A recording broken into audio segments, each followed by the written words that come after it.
2025-এর 25শে December Shanta এসে আমাদের একটু কেক খাইয়ে দিয়ে গেছিল। তারপরে ছেলের বায়না যে মা তুমি তো একবারও কেক করলে না, শীত চলে যাবে তারপরে কেক করবে। অবশ্য কেকের কোনো সময় হয় না, তাও শীতের দিনে একটু এইসব কুচিকাচি জিনিস খেতে খুব ভালো লাগে। তাই জন্য ভাবলাম আজকে একটা কেক করেই দেখাবো। তা করে যখন ফেলছি তাহলে সেটা ভিডিও না করে তো ছাড়া যায় না, তাই জন্য তোমাদের সঙ্গেও সেটা শেয়ার করছি। দেখো তো কেমন লাগলো। আর সেটাও হচ্ছে ঠাম্মি স্টাইলের। আগেকার দিনে যেরকমভাবে কেক তৈরি হতো ঠিক সেই রকম। আজকে কোনো মাইক্রোওভেন বা কিছু অন্য কিছু ব্যবহার করব না, একদম পুরনো স্টাইলে কিভাবে করি সেটাই দেখো। চলো আমার রান্নাঘরে। প্রথমে মিক্সিং জারে এই দেখো একটু চিনি নেব, দুটো ডিম নেব, আর সামান্য একটু রিফাইন অয়েল, মানে সামান্য বলতে 2 থেকে 3 চামচ, এইরকম বড় চামচের 2 থেকে 3 চামচের মতো তেল নিয়ে বেশ ভালো করে মিক্সিং জারেই আমি ফেটিয়ে নেব। বেশ অনেকটা আমি চিনি নিয়ে নিয়েছি। আমি যতটা আন্দাজ মতো ময়দা নেবো সেই অনুযায়ী আমি চিনি নিয়েছি। দুটো ডিম দিয়ে দিয়েছি, আর নেবো এই যে 4 চামচের মতো, বড় চামচের 4 চামচের মতো তেল, রিফাইন অয়েল।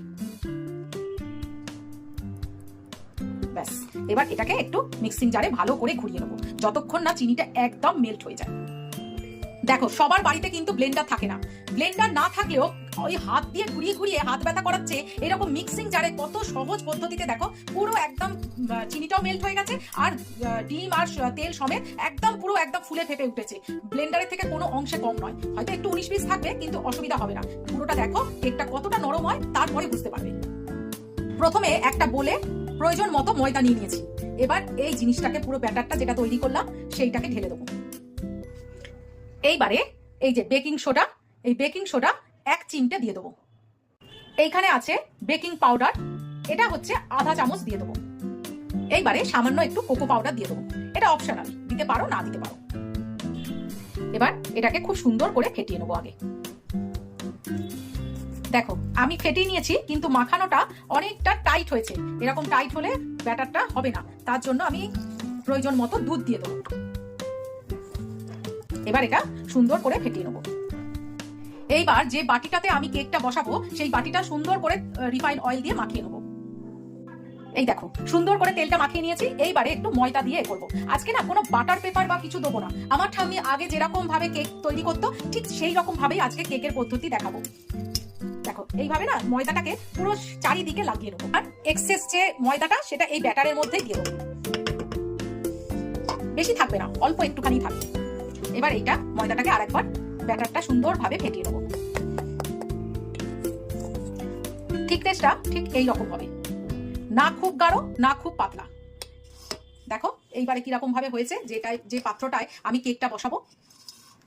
এইবারে ব্যাটারটা পুরো আস্তে করে ঢেলে দেবো।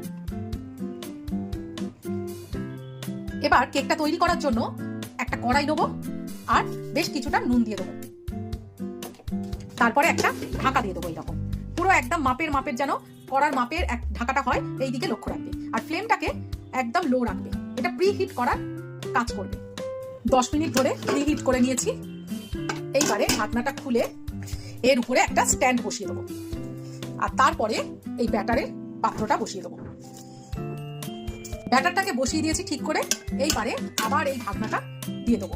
ঢাকনাটা এমন ভাবে দেবে যেটা হচ্ছে যেন কড়ার মুখ মতো ঢাকনা বাটিটা বা পাত্রটা হয়, সেটার দিকে যেন লক্ষ্য রেখো। একদম যেন কড়াটা দেখো একদম আমার সমান সমান, কড়া সমান সমান, তাতে কি হবে এয়ারটা একদম ঢুকবে না। এটা এবার 25 থেকে 30 মিনিট মতো বেক হবে। এইবারে ওরে বাবা কি গরম, এইবারে এটাকে খুলে দেখবো কেকটা আমার হয়েছে কিনা। কি সুন্দর ফুলে উঠেছে, দেখো দেখো কি সুন্দর। শুধু এবার ছুরি দিয়ে একটু দেখবো লেগে আছে কিনা। দেখো একটুও লাগেনি, তার মানে আমার কেকটা ভালো মতো হয়ে গেছে। এবারে 5 মিনিট কি 10 মিনিট স্ট্যান্ডিং টাইমে রাখবো, প্লাস ঠান্ডা করতে দেবো। তারপরে কেকটাকে বাটি থেকে তুলবো। কেকটা ঠান্ডা হয়ে গেছে। এইবারে কেকটা আস্তে করে তোলার চেষ্টা করবো। দেখো অনেকটা উঠে গেছে, আমাকে বেশি পরিশ্রমই করতে হচ্ছে না। যাই বলো তাই বলো, আগেকার দিনের সমস্ত প্রসেস কিন্তু আমাদের খুব কাজে লাগে। আবার কিন্তু ওই সবগুলো ঘুরে ফিরে আসছে, যেমন শিলনোড়ায় বাটা আর আবার কাঠের জালে রান্না করা, এই সবগুলো কিন্তু আবার ঘুরে ফিরে আসছে। এবার দাঁড়াও কেকটাকে ঢালি। এইবারে দেখো কেকটা দেখো আমার কিরকম হয়েছে, দেখেছো না পুড়ে গেছে না কিছু হয়েছে, সুন্দর করে প্লেন করে বেরিয়ে এসছে। এবারে সুন্দর করে কেটে নেবো। দেখো দেখো নরম, দেখো দেখাতে পাচ্ছি কিরকম নরম হয়েছে, একদম তুলতুলে নরম হয়েছে। আজকের মতো বিদায় নিলাম, টাটা।